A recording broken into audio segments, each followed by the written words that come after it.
Hello and welcome back to Wyoming Watch from the Wyoming Tribune-Eagle. I'm Noah Zahn, your state government reporter here. If you live in Cheyenne, you may have noticed the progress of a mural on one of the two water towers north of the airport throughout this summer. The mural depicts horses and birds flowing through the Wyoming plains. That mural was designed by local artist Jordan Dean, who has painted several murals throughout downtown Cheyenne as well. As this one was a bit larger than normal, he sought some help from a local paint company who he has worked with in the past as well. This week on Wyoming Watch, we're sharing a conversation that our arts and entertainment reporter Taylor Staples had with the founder of CHP Paint Company, Eric McDonald, who worked with Jordan Dean to finish up this mural earlier this week. Here's that conversation now. Yeah, the last few weeks was kind of slowed down because we needed a gallon of this color and a gallon of that color.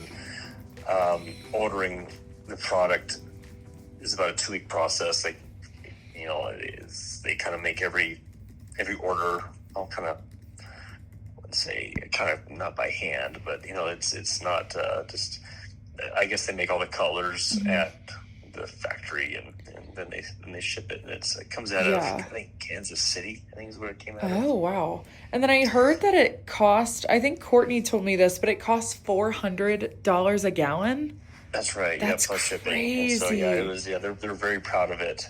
But it is great stuff. It's bulletproof, and it's what the tank is supposed to, it's what's on the tank. That type of product is on the tank, and so it's that was kind of the spec, because we couldn't just use a lower grade paint to put it on the tank. We had to use the same stuff. Yes, and I know you guys want it to be longer lasting. So do you know if you'll need to touch this up periodically, or how long is the paint supposed to last, kind of? Yeah. The Board of Public Utilities said like every 20 to 30 years they kind of strip the tanks down and repaint them. And so, at that time, it'll probably, they might have to strip it down and then repaint it. The Board of Public Utilities might know that answer a little bit better than myself, but it's as far as color retention, it's the best stuff you can possibly buy. There isn't anything better. It would be decades, it'd be, I would say probably 20 years before it'd have to get touched up. But, the spec on those tanks is they need to get repainted every, I don't know what it is, 20 or 30 years. And so it'd probably go away at that time. Yeah. And would it still, at that point, would it still be the same design? Would they just kind of want it to look fresher, you think? Or is that totally up to them? It could be different, or? From my understanding, they actually kind of, they paint over it. And we'd have to redo it, in 20 or 30 years. But I don't know the exact things on that, but maybe what I would say is that paint is meant to look good for 20 to 30 years. Nice. It really does, and it all fades kind of together, and so you really don't notice it year to year. If it does fade a little bit here or there, it kind of fades all to itself. And so it I don't think it'd be something that'd be obvious, really. No, that's fair, because I know you guys used like a specific type of paint that is supposed to be like super long lasting, won't chip, won't get washed away by rain and all that stuff. So but we had to scuff everything and make sure it had something to bite onto. And so I know it's intense stuff. It's 2-part, and it's bulletproof as far as coatings go. Yeah, and I know this is a ginormous project. Like, I know you guys have worked on murals with Jordan Dean before, but from my understanding, this is like the biggest that Jordan has done, kind of like the biggest scale mural he's ever done. So I think so. I think that's probably right. I mean, a lot of times he can do it by himself, but this one, he was just out of the reach of doing it by yourself. You'd just be there forever. Yeah. What was kind of the longest part, I guess, of the process? Was it more of like the just filling in the horses, the sky? Or was it all kind of the same? The funding actually was the longest part of it. That's the true. Actual project is that like the actual project itself? Is that what your Yes, question is? yeah. Oh boy, what was the longest part of that? I don't know. I know what the coolest part of it kind of was, and this did take a bit as well as when we first got the black up, and you could start seeing the outlines of the horses. It was that took a bit to get those outlines up, and then we kind of built on to those to that design with all the other colors. That took a lot of paint. The sky took actually. The black of the horses in the sky, the different blues of the sky probably took the most time. Those are the most gallons used, and so. But I remember that when we first did the outline and started painting it black, I just thought how cool it was. It almost looked like a mural in itself. I think that's fair. Yeah, because I know like when you do the outline of the horses, you want it to be like that is the outline, and that's the most important part, arguably. Yeah, it's kind of like your cornerstone. Yes. It's what everything else is built on upon is it was that black outline, and it just looked really, really cool just with behind the white tank. Some people thought we were done just with that black outline because it looks so neat. Yeah, the sky adds a whole other layer to it. So you guys used multiple colors for the sky too? Two different blues. And then how much did you guys end up spending total on the paint? On just paint, about $25,000. That's crazy. Did you guys have any extra left over at all? We do. Yeah, we have a little bit left over. We can't return it, and so we're going to try to use it on. There's a few of the colors we can use on the next tank. Yes, yeah. Good. At least none of it's going away. Or future murals that may require heavy duty paint. But these colors are so specific to this mural. We'd be getting pretty lucky to use it elsewhere. But how did you guys decide on the colors too? Was that something you worked with Jordan Dean on, or was it Jordan pretty much he did that, and he just he knew what colors and that he wanted the horses, and he knew, and he'd go up there, he'd go up to the tank with the color swatches, and he'd use his artwork, and he'd pick he would pick the colors himself, and so that was all kind of what he did, and there's no blending with this particular mural. You pretty much was all paint by number. There was no fading essentially, and so you really couldn't blend different colors and make it a different color. It was all just here's this color, here's that color, and so whatever colors he picked, that was it. But it's nice that even with the two like blues in the sky, you said it kind of can look like an ombre almost without the actual blending techniques. I think that's so cool. Oh yeah, for sure. And it's meant to be viewed from a quarter mile away at the closest. And so a lot of that blending would kind of be, all that detail wouldn't really be seen anyway. And so it was awesome. It was just kind of a really kind of a neat way to do it. But most of his murals, he was able to blend with spray cans and acrylic spray cans and all that stuff. We couldn't do that with this one. Yeah, that's true. And it just got out of hand. It had gotten it was just the size of it. And it's too much. I was gonna ask kind of like logistically, I'm just curious like what tools you guys used. So I know that Jordan used spray paint for the outlines most of the time, and then spray paint and markers. Spray paint and markers is what he had, different colors of markers and spray paint, and then we'd have to kind of sand those off in order to just be able to see the faint outline of them, because we didn't want to paint on top of his markings. We had to kind of sand through them. Right. He had to use the projector. That was a big thing, kind of a high performance projector on those lifts. And then really all what we did was just typical basic hand tools, rollers and brushes, and mixers, drill mixers, just to mix the product, some thinner. But yeah, I mean, pretty basic hand tools, really. There wasn't anything, no high performance equipment or tools needed. Oh, that's interesting. That's definitely interesting, though. This is totally out of curiosity, but how big were some of the rollers you had to get? Because I know the Sky, like, that would have taken forever if you used like a 2-inch thick roller, I'm sure. Yeah, but a lot of the mural, there wasn't big blocks of one color, I guess. There never was this massive, 50 by 50 block of color that we just got to just paint. It all was, 3 feet wide here, maybe 10 feet wide here at some points, but a lot of it was kind of came to sharp edges, and a lot of it was thin, and so we did use a lot of those 4-inch rollers, and then like 1 inch. I mean, when you get to like the horse's mane, it was like 1-inch brushes.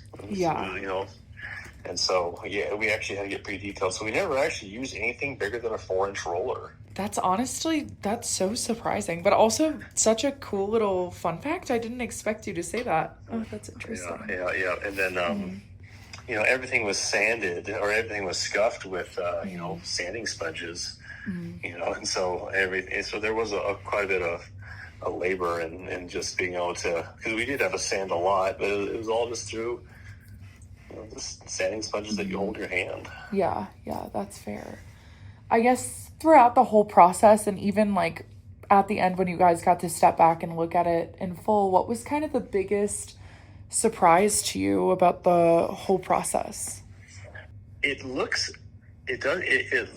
when you're up near the mural, you can't really grasp what it even looks like. In fact, it almost looks weird or funny or out of shape or out of scale, or it just looks weird when you're right up next to the tank and you're like, man, am I doing this right? Is this gonna look good? And it literally takes you have to back way up 100 feet or even 100 yards or even a story to see the greater picture of it, for it to really look good. And I thought that was kind of interesting that up close to it, it's so big you don't know if it looks good. Yeah. I think that's fair, especially staring at it for so long. It has to be like almost distorted. Like, yeah, and it is it's rounded and versus on a flat plane, and so. But then you're only doing one color at a time. So anytime that you're painting, we know other colors are coming that will fill in the picture. But when you're just doing one color, it kind of looked weird, honestly. Like the black, we were using all these different angles and curves and so forth, and we were doing the eye, and it's not like the horses were completely outlined in full. It's only like a quarter of the horse is actually in black, and then he's going to use other colors to finish out the horse. So it's not like they were outlined completely. And so you saw kind of a faint image of a horse over here, and then some details over here that are going to be colored in other colors, but it just looked kind of bizarre, I guess, when you first started to do it. But as the colors came together, and as you backed up and saw the greater picture of it, it all started coming together. So that was probably the most interesting thing about it all. Oh, that's so cool. Yeah. I think those were kind of all my questions, other than, I don't know if you'll know the answer to this yet, and this might be somebody else's decision, but for the second tower, when you guys fund it and are able to finally paint it, do you know if you're keeping the red checkered pattern on the top of it? Yep. Yeah, we're not touching that. That's an aviation thing. Oh, gotcha. And so, we're not touching the red checker pattern on the old one. That will definitely be there. And it was actually just redone, I don't know, within the last few years. So, yep, the red checker pattern is staying. We are not putting a red, that new tank, there's not going to be one ever. Nice. Okay. Gotcha. Yeah. And then have you kind of already talked with Jordan about colors for the second tank already? Assuming that everything goes to timeline plan and you guys get to start next summer. Yeah, we're going to some of the same colors are going to be used over there. I think probably some of the same colors for the bison, or for the horse might be used for the bison, and obviously the sky. There's a good chance the sky is going to have close to the same colors, and the ground, the grass. But I mean, a lot of times he makes adjustments on the fly. Yeah, that's true. As he creates, it evolves as he creates it, and so he very well might use different colors. I do know that the next tank is going to have the word Cheyenne on it, and that's going to be close to the color of the checkerboard on top. I'm looking forward to seeing both tanks done, and just for you guys to get fully funded. I know you're getting closer and closer, so. But yeah. I hope it happens. We've had some great donors, and we really enjoyed everyone's donating. Now here's Taylor again to bring you a roundup of some events coming up in Cheyenne and Laramie County this week. There is a lot happening this weekend, so bear with me. So today, September 26th, there's a support group for caregivers of those with dementia from 2 to 3 p.m. in the Willow Room at the library. Then there's the 10th annual Dancing with the Stars fundraiser for the Boys and Girls Club of Cheyenne, taking place at the Event Center at Archer from 5 to 9 p.m. Also tonight is the premiere of Shine Little Theater Players' production of Disney's Newsies. Newsies is at 7 p.m. both tonight and tomorrow, and we'll have a 2 p.m. matinee on Sundays. All shows are at the Mary Godfrey Playhouse. Tonight also kicks off Shine Presents Thanks for the Memories series with band Fuel starting at 7:30 p.m. at the Cheyenne Civic Center. These concerts are free, but also first come, first serve. Then, tomorrow on September 27th, there's a Running for Remembrance 5K in Lions Park from 9 a.m. to noon. This run supports families who've experienced a loss in their lives. Then at 9:30 a.m., Blue Raven Brewery is hosting its third annual Cornhole Tournament, which benefits the Stride Learning Center in Cheyenne. There's also 2 guided historic cemetery walks starting at both 10 and 10:30 a.m. at the Lakeview Cemetery, as well as a 2-part flower press workshop from 10:30 to 11:30 a.m. at the Cheyenne Botanic Gardens. And there's a pastel painting workshop from 10:30 a.m. to 12:30 p.m., also at the Botanic Gardens. Also on Saturday is the 2nd annual Oktoberfest Brewers Festival at the Cheyenne Depot from 1 to 6 p.m. This is a 21-plus event only. This is also day 1 of 3 for LCCC's music concert, starting with a faculty music showcase at 3 p.m. at the Laramie County Community College's Sir Bragg Prentice Auditorium. Then, Sunday will be a German music concert, also at 3 p.m., and Wednesday, October 1st, will be a jazz ensemble at 7 p.m. On Sunday, September 28th, the Cheyenne Ice and Event Center is hosting an open hockey session from 2 to 4 p.m. Then on Monday, September 29th, the library will be playing About a Boy from 2002 as a part of their Matinee Movies for Mindful Aging series from 1:30 to 4:30 p.m. On Tuesday, September 30th, the library is hosting 2 sourdough bread starter workshops from 1 to 2 and 6 to 7 p.m. RSVPs are required for this. Then the library also has Family Bingo from 6 to 7 p.m. On Wednesday, October 1st, the Cheyenne Creativity Center is hosting a miniature apothecary workshop from 5:30 to 7:30 p.m., and the Event Center at Archer has a Circus of Horror event from 6 to 10 p.m. Tickets for this are $30. On Thursday, October 2nd, Thankful Thursdays continues at the Lincoln Way Event Hall, with this week's fundraiser being for Toys for Tots. This is a 21-plus event only, with doors opening at 4 p.m. The library is also hosting 2 writing clubs today, one for teens from 4 to 5 p.m. and one for young adults ages 18 to 25 from 5:30 to 6:30 p.m. Thursday is also Pay What You Can night for Newsies at Mary Godfrey. That show is at 7 p.m. Prices listed online are subject to change, so please call or double-check times and prices online. For the full list of events in the coming month, go to wyomingnews.com/calendar. And lastly, before we close out today, here's a quick recap of some of our top stories and headlines from this past week.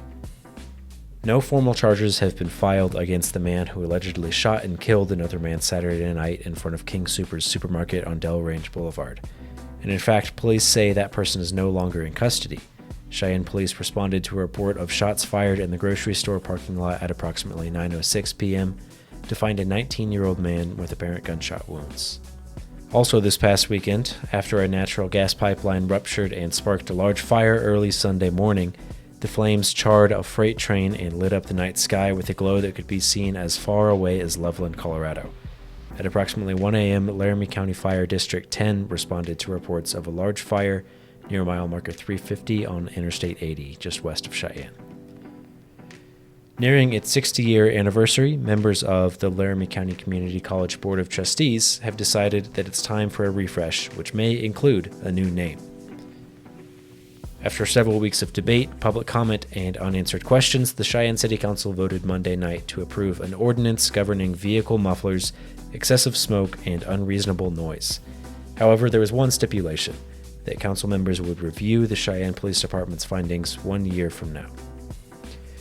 And lastly, Laramie County Library System officials say they're trying to take a proactive approach to address potential statewide legislation that librarians across the state have testified could bring financial ruin to local libraries. This approach comes in the form of a makeover of the library system's collection development policy and the creation of a reconsideration policy. That's all for today. Thank you for tuning in to this week's episode of Wyoming Watch, and be sure to check back next Friday for more.